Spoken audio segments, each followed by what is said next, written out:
ತುಂಗಭದ್ರಾ ಜಲಾಶಯ ವಿಚಾರದಲ್ಲಿ ಸಂಕಷ್ಟ ಮತ್ತೆ ಎದುರಾಗಿದೆ. ಏನದು ಸಂಕಷ್ಟ? ಈ ಬಗ್ಗೆ ನಮ್ಮ ಪ್ರತಿನಿಧಿ ಮಂಜುನಾಥ್ ಹಿರೇಮಠ್ ಶಾಸಕರಾದ HR ಗವ್ಯಪ್ಪ ಅವರ ಜೊತೆ ಮಾತುಕತೆ ನಡೆಸಿದ್ದಾರೆ. ಬನ್ನಿ ನೋಡೋಣ.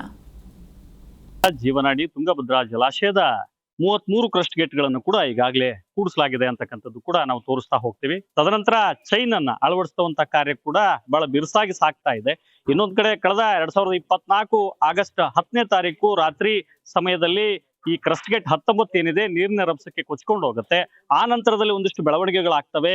ಡ್ಯಾಮ್ ತಜ್ಞರಾದಂತ ಕನ್ನಯ್ಯ ನಾಯ್ಡು ಅಂಡ್ ಟೀಮ್ ಕೂಡ ನಿಜಕ್ಕೂ ಕೂಡ ಸಾಹಸ ಕಾರ್ಯಕ್ಕೆ ಕೈ ಹಾಕಿ ಸಕ್ಸಸ್ ಕೂಡ ಆಗಿರುತ್ತೆ. ತದನಂತರದಲ್ಲಿ TB ಬೋರ್ಡ್ ಕೂಡ ಒಂದು ಸರ್ವೆ ಮಾಡುತ್ತೆ. ಈ ಡ್ಯಾಮ್ ನ ಏನು ಆತಂಕಕಾರಿ ಅಂದ್ರೆ ಸರ್ವೆ ಮಾಡಿ ಆದ್ಮೇಲೆ ಒಂದಿಷ್ಟು ಆತಂಕಕಾರಿ ವಿಷಯಗಳು ಕೂಡ ಬೆಳಕಿಗೆ ಬರ್ತವೆ. ಅಂದ್ರೆ ಈ ಭದ್ರತೆ ವಿಚಾರವಾಗಿ ಕೂಡ ಬಹಳಷ್ಟು ಚರ್ಚೆ ಕೂಡ ಆರಂಭ ಆಗುತ್ತೆ. ಯಾಕೆ ಆ ವರದಿಯನ್ನ ಅವರು ಎನ್ಕ್ಲೋಸ್ ಮಾಡ್ಲಿಲ್ಲ ಅಂದ್ರೆ ಡಿಸ್ಕ್ಲೋಸ್ ಮಾಡ್ಲಿಲ್ಲ ಅನ್ನುವಂಥದ್ದೇ ಕೂಡ ಬಹಳಷ್ಟು ಚರ್ಚೆ ವಿಷಯ ಆಗಿದೆ. ಇದೇ ವಿಚಾರವಾಗಿ ಮಾತಾಡ್ಲಿಕ್ಕೆ ನಮ್ಮ ಜೊತೆ ವಿಜಯನಗರ ಶಾಸಕರು ಆದಂತ ನಮ್ಮ HR ಗವ್ಯಪ್ಪನವರು ಕೂಡ ಇದ್ದಾರೆ. ಅವ್ರನ್ನೇ ಮಾತಾಡ್ತಾ ಹೋಗೋಣ. ಸರ್, ಈಗ ಬಹಳ ಚರ್ಚೆ ವಿಚಾರ ಡ್ಯಾಮ್ ಭದ್ರತೆ, ಇದಕ್ಕೆ ಈಗ ಆಲ್ರೆಡಿ ಆಯುಷ್ ಮುಗಿದಿದೆ. ಇದು ಬೇರೆ ಆಲ್ಟರ್ನೇಟಿವ್ ಜಲಾಶಯ ಮಾಡಬೇಕು ಅನ್ನುವಂಥದ್ದು ತಮ್ಮ ಮಾತು ಕೂಡ ಆಗಿದೆ. ಏನ್ ಹೇಳ್ತಾರೆ ಇದ್ರ ಬಗ್ಗೆ?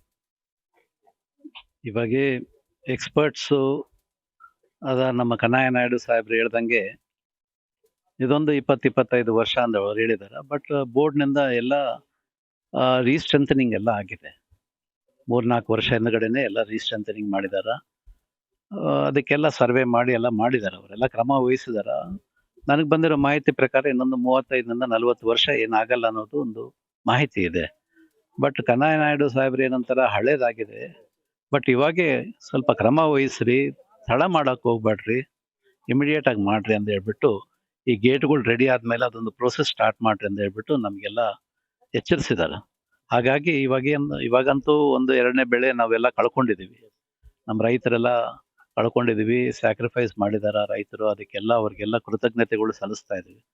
ಪ್ಲಸ್ ಇವಾಗ ಫಸ್ಟ್ ಎಲ್ಲ 33 ಗೇಟು ನಮ್ಮ TB ಬೋರ್ಡು ಮತ್ತೆ ನಮ್ಮ ರಾಜ್ಯ ಸರ್ಕಾರ ಮತ್ತೆ ಆಂಧ್ರ ಸರ್ಕಾರ ಎಲ್ಲರೂ ಸಾಹಸದಿಂದ ಕಂಪ್ಲೀಟ್ ಆಗಿದೆ.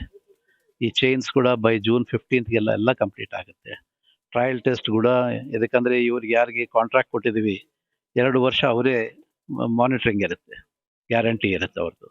ಸೊ ಯಾಕಂದ್ರೆ ನೀರು ಬಂದ್ಮೇಲೆ ಈ ಚೈನ್ಸ್ನೆಲ್ಲ ಟೈಟ್ ಮಾಡೋದೆಲ್ಲ ಅವ್ರದ್ದೇ ಕೆಲಸ ಇರುತ್ತೆ. ಹಾಗಾಗಿ ಮುಂದೆ ಬರೋ ದಿನಮಾನದಲ್ಲಿ ಏನು ಸಮಸ್ಯೆ ಅಂತೂ ಬರಂಗಿಲ್ಲ. ಬಟ್ ಹೊಸ ಜಲಾಶಯಕ್ಕಂತೂ ನಾವು ಇವಾಗ್ನಿಂದಾನೇ ಪ್ಲಾನ್ ಮಾಡಬೇಕಾಗುತ್ತೆ. ಸರ್, ಈಗ ಬಹಳ ಪ್ರಮುಖವಾಗಿ ತಾವೇ ಈಗ ಏಕೈಕ ಶಾಸಕರು ವಿಜಯನಗರ ಜಿಲ್ಲೆಯಲ್ಲಿ 5 ಜನ ಶಾಸಕರಿದ್ರು ಕೂಡ ಈ ಒಂದು ಡ್ಯಾಮ್ ಬಗ್ಗೆ ಬಹಳ ಕಾಳಜಿ ವ್ಯಕ್ತಪಡಿಸಿ ಪ್ರತ್ಯೇಕವಾದಂತ ಜಲಾಶಯ ಅವಶ್ಯಕತೆ ಇದೆ, ರೈತರ ಹಿತ ಕಾಪಾಡಬೇಕು ಅನ್ನುವಂತ ನಿಟ್ಟಿನಲ್ಲಿ ಕೂಡ ತಾವು ಮುಂದಾಗಿದ್ದೀರಿ. ಸೊ ಮುಂದಿನ ದಿನಗಳಲ್ಲಿ 5 ಜನ ಶಾಸಕರು ಸಚಿವರನ್ನು ಒಳಗೊಂಡಂತೆ ನಿಯೋಗ ತೆಗೆದುಕೊಂಡು ಹೋಗಿ CM ಮುಂದೆ, ಸೆಂಟ್ರಲ್ ಮುಂದೆ ಏನಾದ್ರು ಮಾತಾಡುವಂತ ಏನಾದ್ರು ಒಂದು ಐಡಿಯಾ ಇದೆನಾ ಅಂತ?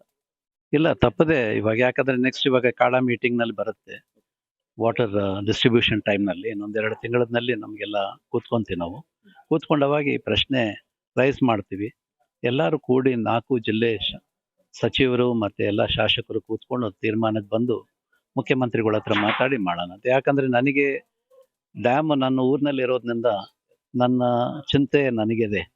ಹಾಗಾಗಿ ನನ್ನ ಕಾಷನ್ ನಾವು ತಗೋಬೇಕಾಗತ್ತೆ. ನಾನು ತಪ್ಪದೆ ಎಲ್ಲರಿಗೂ ಮನವಿ ಮಾಡಿಕೊಂಡು ಈ ಪ್ರೋಸೆಸ್ ಅಂತ ಇವಾಗಿನಿಂದನೇ ಸ್ಟಾರ್ಟ್ ಮಾಡೋದು ಒಳ್ಳೇದನ್ನೋದು ನನ್ನ ಅನಿಸಿಕೆ. ಇದು ಹೊಸಪೇಟೆಯ ಶಾಸಕರಾದಂತ ಗವ್ಯಪ್ಪ ಅವ್ರ ಮಾತು. ಮುಂದಿನ ದಿನಗಳಲ್ಲಿ ಈ ಜಲಾಶಯ ಅಂದ್ರೆ ಪ್ರತ್ಯೇಕವಾದಂತಹ ಜಲಾಶಯದ ಅವಶ್ಯಕತೆ ಇದೆ. ರೈತರ ಹಿತ ಕಾಪಾಡುವಂತ ನಿಟ್ಟಿನಲ್ಲಿ ನಾನು ಕೂಡ ಎಲ್ಲಾ ಶಾಸಕರ ಒಂದು ಅಭಿಪ್ರಾಯವನ್ನ ಸಂಗ್ರಹಿಸಿ, ಸಚಿವರ ಒಂದು ಅಭಿಪ್ರಾಯವನ್ನ ಸಂಗ್ರಹಿಸಿ ಎಲ್ಲರೊಟ್ಟಿಗೆ ಕೂಡ ನಾನು CM ಅನ್ನ ಮತ್ತು ಸೆಂಟ್ರಲ್ ಸಂಬಂಧಪಟ್ಟಂತ ಇಲಾಖೆಯ ಗಮನಕ್ಕೆ ತರುವಂತ ಕೆಲಸವನ್ನ ಮಾಡ್ತೇನೆ ಅನ್ನುವಂತಹ ಮಾತುಗಳನ್ನು ಕೂಡ ಹೇಳಿರ್ತಕ್ಕಂಥದ್ದು. ವಿಜಯನಗರದಿಂದ ಮಂಜುನಾಥ್, G News ಕನ್ನಡ.